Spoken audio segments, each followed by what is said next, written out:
బిస్మిల్లాహిర్ రహ్మానిర్ Rahim.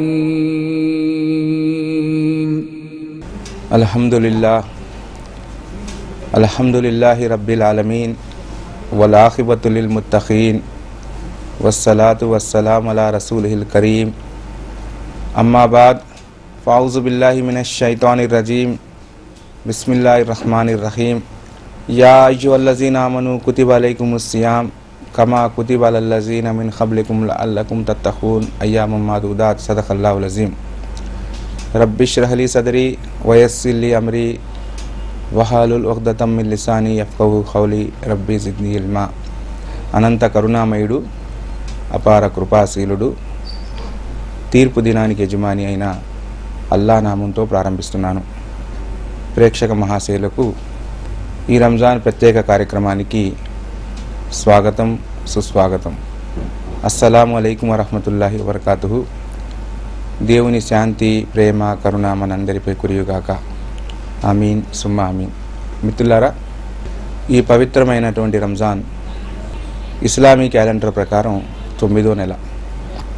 English క్యాలెండర్లో ఏ విధంగా నెలలకు పేర్లు ఉంటాయో అదేవిధంగా అరబీ క్యాలెండర్లో కూడా నెలలకు అరబీ పేర్లు ఉంటాయి.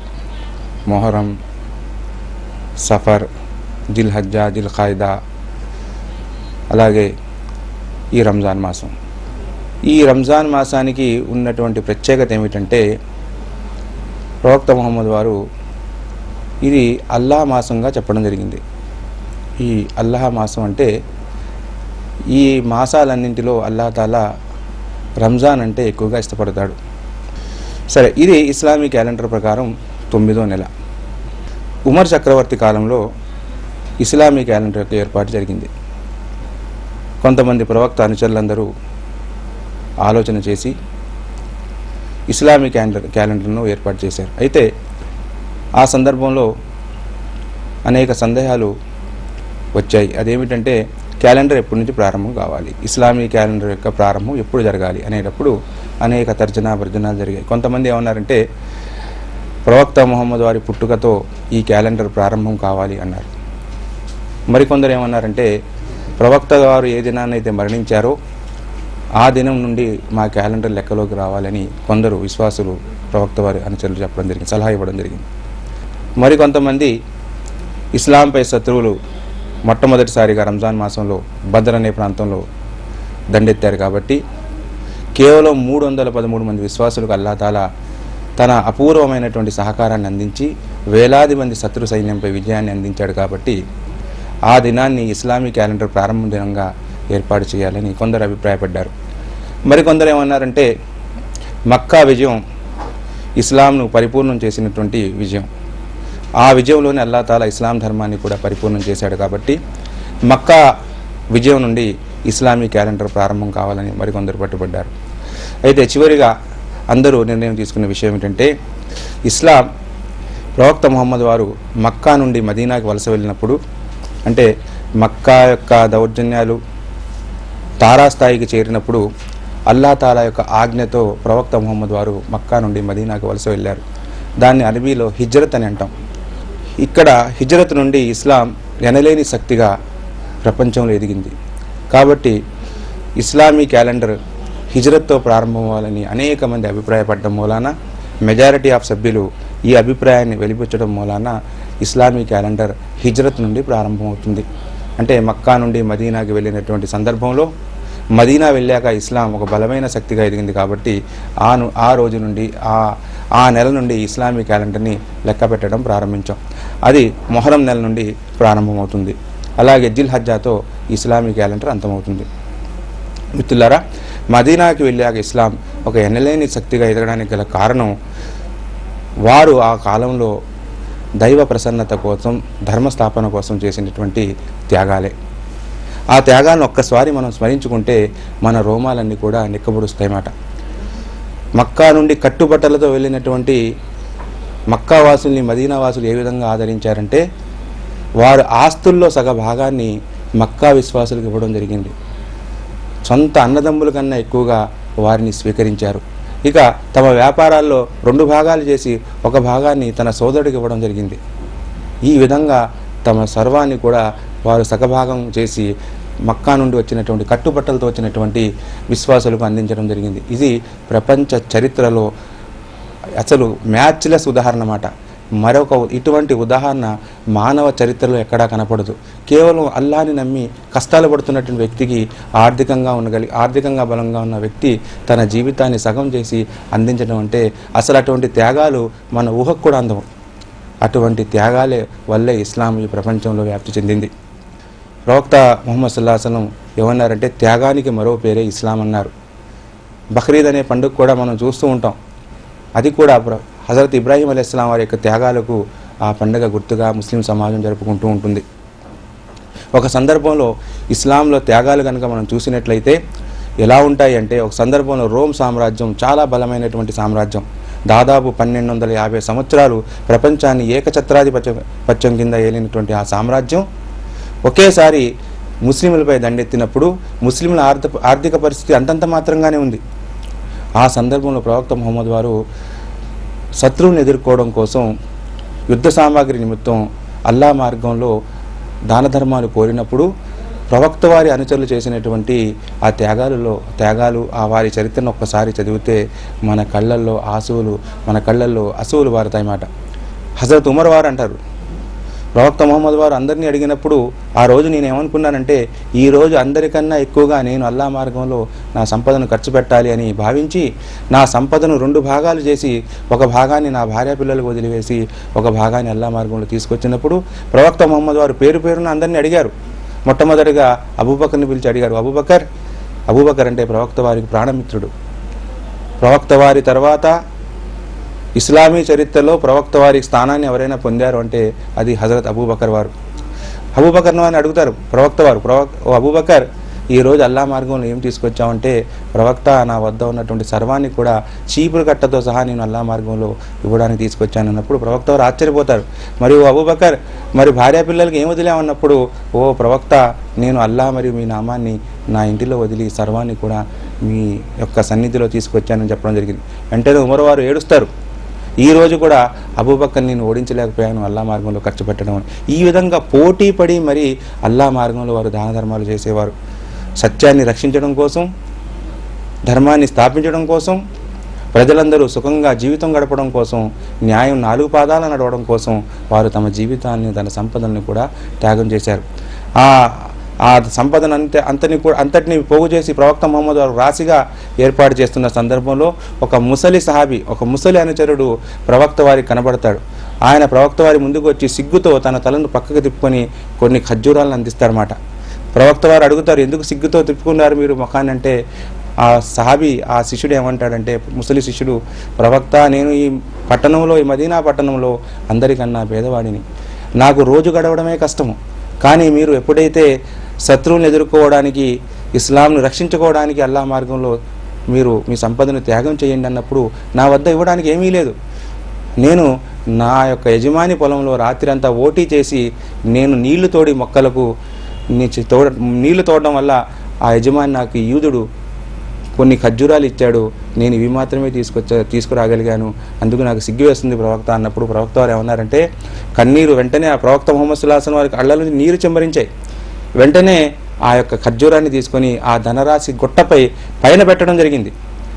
అంటూ ప్రతి శిష్యుడిని పేరున పిలిచి ఇది ఈ రోజు జరిగినటువంటి గొప్ప త్యాగం అన్నారు. ఒక ముసలివాడు, బలహీనుడు, అనారోగ్యంతో బాధపడుతున్నాడు, అతను తినడానికే సరైన తిండి లేని సందర్భంలో కూడా రాత్రంతా కూడా చేలో పనిచేసి ఓటీ చేసి మరి అల్లా మార్గంలో తీసుకొచ్చాడని చెప్పండి. ఈ విధమైన త్యాగాల వల్లే ఇస్లాం ప్రపంచంలో వ్యాప్తి చెందింది, ధర్మం వ్యాప్తి చెందింది, నీతి నిజాయితీ వ్యాప్తి చెందాయి.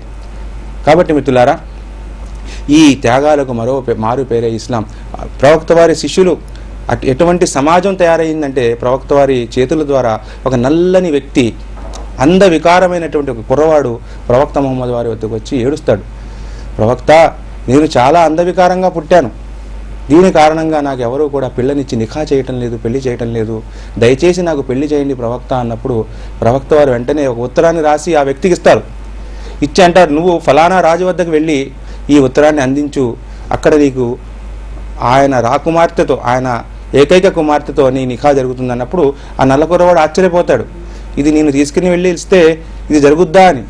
అయినా ప్రవక్త వారు చెప్పారు కాబట్టి ఆ ఉత్తరాన్ని ఆ రాజుకు అందిస్తాడు. ఆ రాజు ఆ ఉత్తరాన్ని చదివి అగ్గి మీద గుగ్గిలమైపోతాడు. వెంటనే తనేమిటో మర్చిపోతాడు. భటుల్ని పిలిచి ఇతన్ని బయటికి గెంటి వేయండి అన్నప్పుడు ఆ కుమార్తె ఈ సంభాషణ అంతా వింటుంది. వెంటనే పిలుస్తుంది, నాన్నగారు ఇటు రండి, ఏం చేస్తున్నారు మీరు? ఎవరి నామం అయితే చదివి మీరు నేను ముస్లింగా మారామో, ఎవరి నామం ద్వారా మనకి స్వర్గ ప్రవేశం లభిస్తుందో, ఎవరి నామం ద్వారా అల్లా మనలో ప్రసన్నుడవుతాడో ఆ ప్రవక్త వారు పంపిన సంబంధం కంటే నాకు ఉత్తమమైన సంబంధం ఏముంటుంది? కాబట్టి నాకు ఇదే ఉత్తమమైన సంబంధం, కాబట్టి నేను ఆ కుర్రవాడిని నికా చేసుకుంటానని చెప్పడం జరిగింది. కాబట్టి మిత్రులారా, ఇస్లాం త్యాగాలతో నిండి ఉన్న ధర్మం. ఈ విధమైన త్యాగాలకు పురిగొల్పింది ఎవరు? ఈ విధమైన శిక్షణ ప్రసాదించింది ఎవరు? ఈ విధమైన నైతిక ప్రవర్తన వారి జీవితాల్లో ఎలా వచ్చింది అంటే నిశ్చయంగా ప్రవక్త ముహమ్మద్ వారు మానవ జాతికి అందించినటువంటి చిట్ట చివరి దైవ గ్రంథమైనటువంటి ఖురాన్. శ్రీమద్ భాగవతంలో 72వ అధ్యాయం 2వ వచనాన్ని ఒక్కసారి చదివితే, ఏసం మొహమ్మద అంధకార విధేయత ఇతిహాసం అంటే అందులో ఏం చెప్పు, మొహమ్మద్ అనేవాడు ప్రపంచం నుండి చీకటిని ప్రాలదొలుతాడు, అతని విధేయత పాటించిన వ్యక్తుల కీర్తి ప్రపంచం నలుమూలలా వ్యాప్తి చెందుతుందని శ్రీమద్ భాగవతం 72వ అధ్యాయం 2వ వచనంలో మొహమ్మద్ వారి పేరుతో సహా చెప్పడం జరిగింది. ఇంకా మనం భవిష్య పురాణాన్ని ఒక్కసారి చూస్తే, ఏసి మన్నంతరేం లేచ ఆచారమైన సమన్విత ఇతిఖ్యాత శిష్యశాఖ సమన్విత కృపానిచ్చో మొహమ్మదం మహాదైవం మరుస్థల నివాసినం అని చెప్పడం జరిగింది. మొహమ్మద్ అనే మహాదైవం మానవ జాతిని సంపూర్ణంగా మార్చివేస్తాడు. ఆ మహాదైవం అడుగుజాడల్లో నడవండని భవిష్య పురాణం పర్వం 3 అధ్యాయం 3 శ్లోకం 5 నుండి 7లో ఈ విషయాలు పేరుతో సహా మరుస్థల నివాసనం. ఈ యొక్క మానవ జాతిని సంస్కరణ అనేది భారతదేశంలో జరగదు, మరుస్థల నివాసనంలో జరుగుతుంది. అంటే వేరే దేశంలో ఆయన సంస్కరించడాన్ని ప్రారంభిస్తాడు. మొహమ్మద్ మహాదైవం. ఈ మానవ జాతిలో ఎవరైనా ఉన్నారు అంటే దేవుని తర్వాత మొహమ్మద్ మాత్రమే మహాదైవంగా భవిష్య పురాణం చెబుతుంది. అందుకే ఒక కవి ఏమన్నా అంటే, బాదే ఖుదా తూ హీ కిస్సా ముఖ్తసర్, అల్లా తర్వాత ఈ యూనివర్స్లో ఈ సృష్టిలో ఉత్తమమైన మానవుడు ఎవరైనా ఉన్నారంటే అది ప్రవక్త ముహమ్మద్ వారు. ఆ విషయం భవిష్య పురాణం గంటా. ఇంకా మనం ఆ పురాణాన్ని కాస్త కిందగా చదివితే, అహ్మదు పితామహు, మానవ జాతికి పితామహుడుగా అహ్మద్ అనే వ్యక్తి వస్తాడు. ఇంకా ఆయన పొందిన ఆహతి జాగ్రహం, ఆయన పొందిన ధర్మశాస్త్రం సూర్యజన ఉత్తేజిత అంటే సూర్యుడి కన్నా ఎక్కువగా ప్రకాశవంతమై ఉండి మానవ జీవితాన్ని సంపూర్ణంగా మార్చేస్తుందని చెప్పడం జరిగింది భవిష్య పురాణం. కాబట్టి మిత్రులారా, ఈ మానవ జాతిని మార్చడం అనే మహత్తరమైన కార్యాన్ని ముహమ్మద్ వారు ప్రారంభిస్తారు. కాబట్టి అన్ని గ్రంథాలు, బైబిల్, వేదాలు అన్నీ కూడా అవి ఘంటాపదంగా నొక్కి చెబుతున్నాయి. ఆ ముహమ్మద్ సల్లల్లాహు అలైహి వసల్లం వారు మానవ జాతికి ఖురాన్ ద్వారా పూర్తిగా సంపూర్ణంగా మార్చివేశారు. ఆ మహత్తరమైన గ్రంథం, ఆ దివ్య గ్రంథం, మానవ జీవితాలను సంస్కరించినటువంటి గ్రంథం, మానవ జీవితాల విప్లవాలను ప్రసాదించిన గ్రంథం, నల్ల తెలుపు అనే తారతమ్యం లేకుండా చేసిన గ్రంథం, పరాయివాడనే చూడకుండా జీవితాల్లో సగం త్యాగాలు చేయడాన్ని నేర్పిన గ్రంథం. ఆ మహత్తరమైనటువంటి గ్రంథాన్ని సృష్టికర్త అయినటువంటి అల్లా ఈ మాసంలో అవతరింపజేశాడు. కాబట్టి ఈ మాసానికి ఎనలేనటువంటి విలువను ప్రసాదించాడు. ఈ గ్రంథం కనుక ఈ మాసంలో అవతరించకుండా ఉన్నట్లయితే మిగతా మాసాలలాగే రంజాన్ కూడా ఒక మాసంలో ఉండేది. ఏ విధంగా షవ్వాల్, షాబాన్ ఈ విధమైన మాసాలు అరబీలో ఉన్నాయో ఇది కూడా రంజాన్ కూడా మామూలు మాసంగానే ఉండేది. ఈ మాసంలో దినాలు పెంచడం కానీ, గంటలు పెరగడం కానీ, రాత్రి పెరగడం కానీ, దినం పెరగడం కానీ ఎటువంటి ప్రత్యేకత లేదు. ప్రత్యేకత ఏమిటయ్యా అంటే ఈ రాత్రి మానవ జాతిని సంస్కరించడం కోసం ఒక మహత్తరమైనటువంటి అంతిమ దైవ గ్రంథాన్ని ప్రవక్త ముహమ్మద్ వారిపై అల్లాహ్ తాలా అవతరింపజేశాడు. కాబట్టి ఈ మాసానికి ఎనలేనటువంటి విలువ ఆపాదించడం జరిగింది. ప్రవక్త ముహమ్మద్ సల్లల్లాహు అలైహి వసల్లం వారు హీరా కొండపై ఉన్నప్పుడు ప్రవక్త ముహమ్మద్ సల్లల్లాహు అలైహి వసల్లం వారు 40 సంవత్సరాల జీవితాన్ని ఒక్కసారి మనం చదివితే, ఆయన ఒక వ్యాపారస్తుడిగా తన జీవితం సాగిస్తూ ఆయన నైతికత కలిగిన వ్యక్తిగా ఆ మక్కా సమాజంలో పేరు ప్రఖ్యాతులు సాధించారు. ప్రజలందరూ ఆయన్ని సత్యవంతుడు, నీతివంతుడు అనేవారు. కానీ ఏనాడు కూడా నేను ప్రవక్త అవుతానని కానీ, నాపై ఈ బాధ్యత పెట్టబడుతుందని కానీ ఆయన ఎప్పుడూ గ్రహించలేదు. ఎక్కడా ఎవరికి కూడా ఈ విషయాలు చెప్పలేదు. కానీ ఈ అజ్ఞాన అంధకారంలో కొట్టిమిట్టాడుతున్న మానవ సమాజాన్ని చూసి ఆయన హృదయ వేదనతో కొండపై ప్రార్థిస్తున్నప్పుడు జిబ్రాయిల్ అనేటువంటి దైవదూత కనపడి, మిమ్మల్ని ప్రవక్తగా ఎన్నుకున్నానని చెప్పి ఈ మహత్తరమైన గ్రంథం మీకు అందించబడుతుంది. దీని ద్వారా ఏ సంస్కరణ అయితే మీరు కోరుకుంటున్నారో, ఏ సంస్కరణ అయితే జరగాలని కోరుకుంటున్నారో ఆ మహత్తరమైన అద్భుతం ప్రపంచంలో జరుగుతున్నప్పుడు ప్రవక్త ముహమ్మద్ వారు ఆశ్చర్యపోయారు. నేను ఒంటరి వాడిని ఈ సమాజాన్ని మార్చడం అన్నప్పుడు అల్లాహ్ తాలా మీతో తోడున్నాడు, ఈ సమాజం మారిపోతుంది. కండిషన్ ఏమిటంటే ఈ సమాజాన్ని ఈ గ్రంథం ద్వారా మార్చగలగాలి. ఈ గ్రంథం ద్వారా మాత్రమే సమాజం మారుతుంది. కాబట్టి ఈ సమాజానికి గ్రంథం పరిచయం చేయాలి అని. అందుకే ఈ రాత్రి, ఏ రాత్రి అయితే దివ్య ఖురాన్ అవతరించిందో ప్రవక్త ముహమ్మద్ వారు ఏమన్నారంటే, ఇది రంజాన్లో జరిగిన సంఘటన. ఇది 1000 నెలల కంటే ఉత్తమమైనది. అంటే 84 సంవత్సరాల కంటే ఎక్కువగా కష్టపడితే లభించినటువంటి ప్రతిఫలం లభిస్తుంది. అంటే 84 సంవత్సరాలు ప్రపంచ మానవులందరూ కలిసి కష్టపడి మానవ జాతిని సంస్కరించాలనే ప్రయత్నం చేసినా జరిగినటువంటి సంస్కరణ కేవలం ఒక్క రాత్రిలో జరిగిపోయింది. అద్భుతం. వెంటనే తన భార్య వారికి ఇస్లాం గురించి చెప్పడం, వెంటనే ఇస్లాం స్వీకరించడం, తన బాబాయ్ కుమార్ అలీకి చెప్పడం, ఆయన ఇస్లాం స్వీకరించడం, అబూబకర్కి చెప్పడం, ఆయన ఇస్లాం స్వీకరించడం, ఈ విధంగా కొంతమంది ఏర్పడి ఈ ధర్మాన్ని ప్రచారం చేయడం వల్ల మానవ జాతి దేదీప్యమానంగా వెలిగిపోయింది. ఎన్సైక్లోపీడియా బ్రిటానికా మీరు చదివినట్లయితే అది క్రైస్తవులు రాసిన గ్రంథం. ఎన్సైక్లోపీడియా బ్రిటానికాలో ప్రతి ప్రధానికి అర్థం ఉంటుంది. మత ప్రబోధకులు అన్న చోట మీరు చదివినట్లయితే ఆయన ఏం రాస్తాడంటే, ప్రపంచంలో ఎంతో మంది మత ప్రబోధకులు వచ్చారు, ఎవ్వరూ కూడా విజయం సాధించలేకపోయారు. కేవలం మొహమ్మద్ మాత్రమే ఈ విజయాన్ని సాధించాడు, మానవ జాతి సంస్కరించబడిందని ఎన్సైక్లోపీడియా బ్రిటానికాలో మొహమ్మద్ అనే పదంలో చాలా వివరంగా రాయబడింది. క్రైస్తవులు రాశారు. మైకల్ హార్ట్ అనే వ్యక్తి 100 పర్సనాలిటీస్ అనేటువంటి పుస్తకంలో ఆయన క్రైస్తవుడు అయినప్పటికీ మొహమ్మద్ వారికి మొట్టమొదటి స్థానాన్ని, అగ్రస్థానాన్ని ఎందుకు ఇచ్చాడు అంటే, నేను క్రైస్తవుడు అయినప్పటికీ ఎందుకు ఇస్తున్నానంటే మొహమ్మద్ మాత్రమే మానవ జాతిని సంస్కరించాడు కాబట్టి నేను ఆయనకు అగ్రస్థానాన్ని ఇవ్వక తప్పదు అని చెప్పడం జరిగింది. కాబట్టి మిత్రులారా, ఆ దివ్య ఖురాన్ ఈ గ్రంథం ఈ మాసంలో అవతరించింది కాబట్టి ఈ మాసానికి ఎనలేనటువంటి ఖ్యాతి లభించింది. ఈ మాసంలో గడిచిన రోజు నేను చెప్పిన విధంగా రంజాన్ ఉపవాస దీక్షతో పాటు ఖయాముల్ లైల్ అనేటువంటి ప్రత్యేక తరావీ నమాజ్ ముస్లింలు చదువుతారు.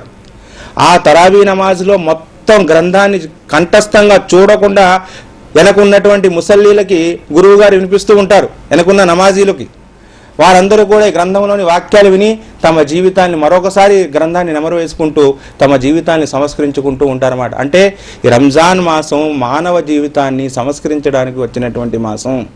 మానవ జీవితాలు సంస్కరించబడాలి అంటే ప్రతి ఒక్కరూ ఉపవాసాలు పాటించి దివ్య ఖురాన్ని తప్పనిసరిగా చదవాలి. కాబట్టి ఖురాన్ ఏముంటుందంటే, షహరు రమజాన్ అల్లజీ ఉంజిల ఫీల్ ఖురాన్.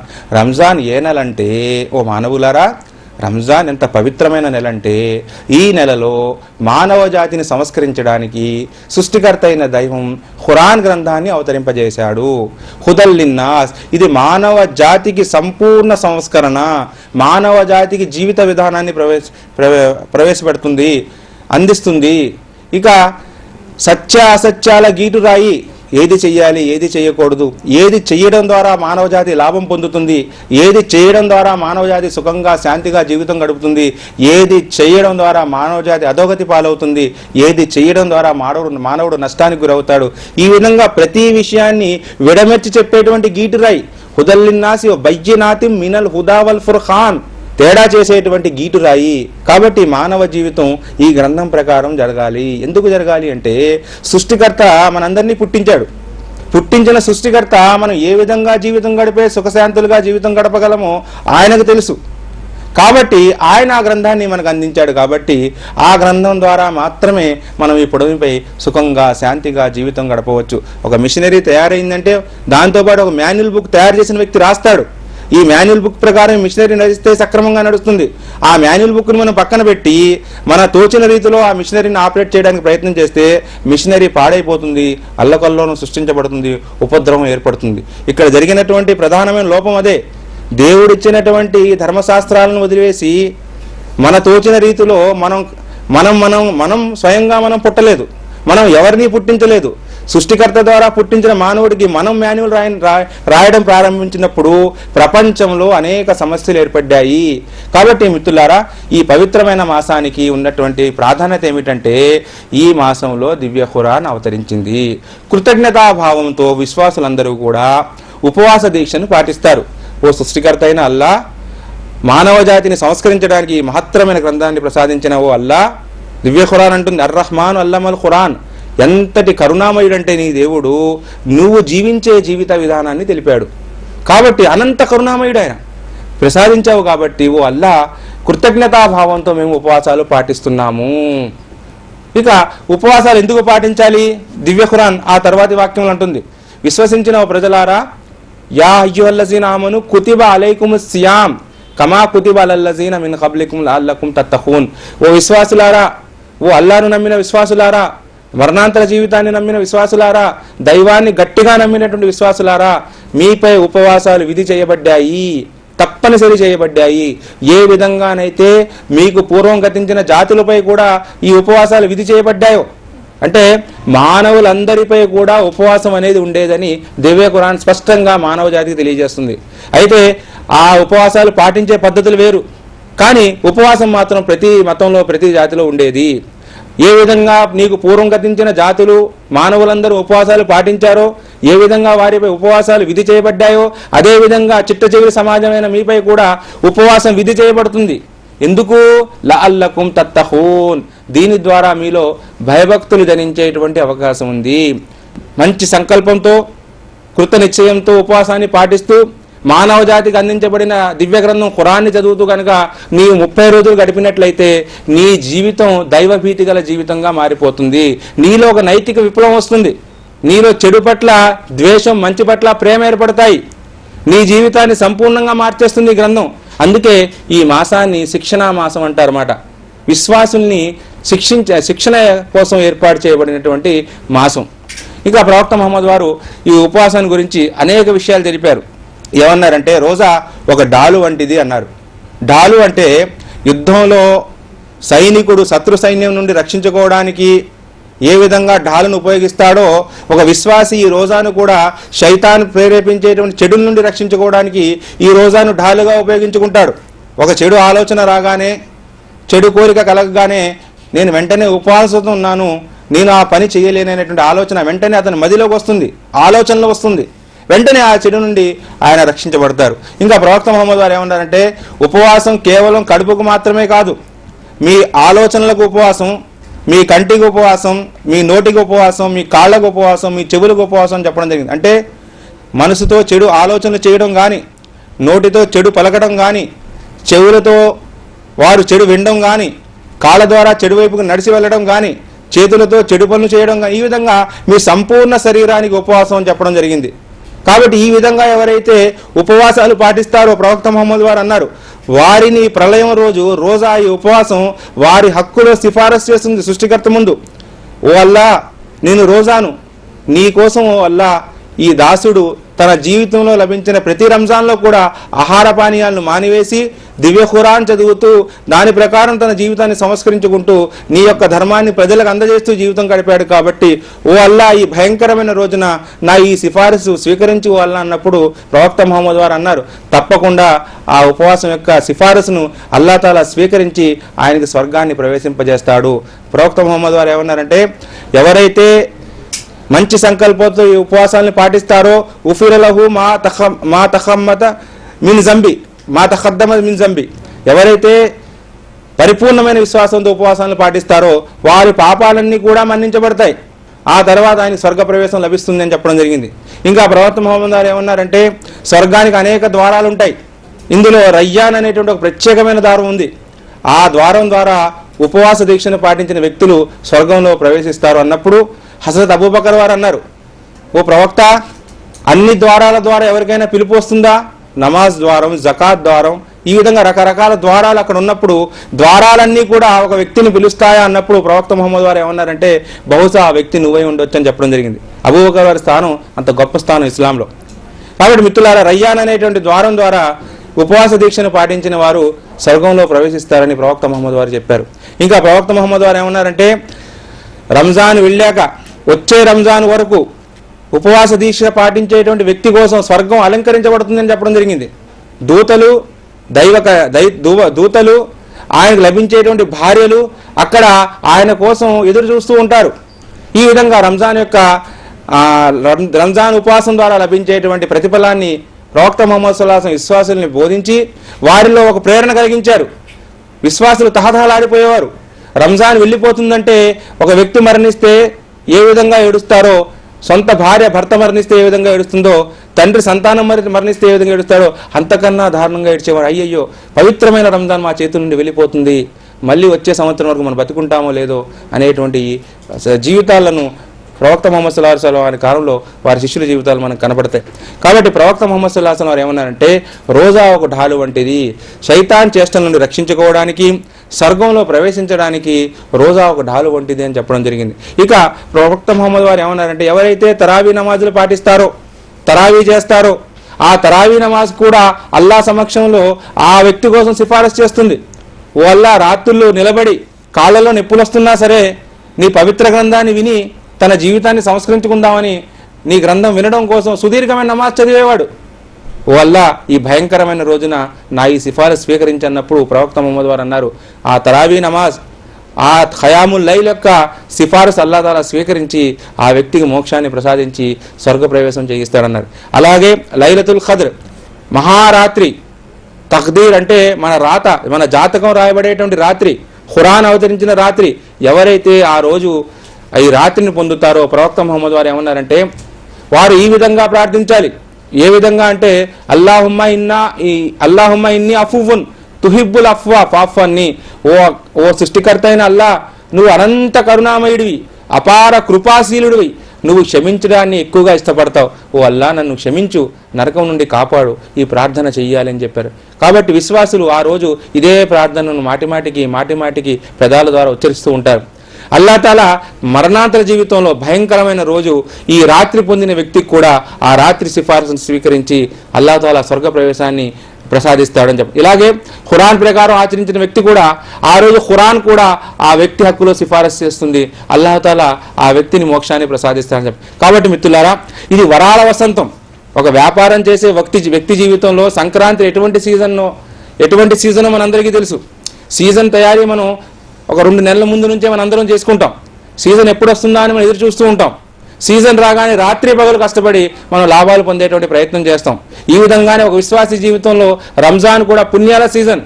ప్రవక్త వారి శిష్యులు ఆ రంజాన్ ఎప్పుడు వస్తుందా అని ఎదురు చూసేవారు.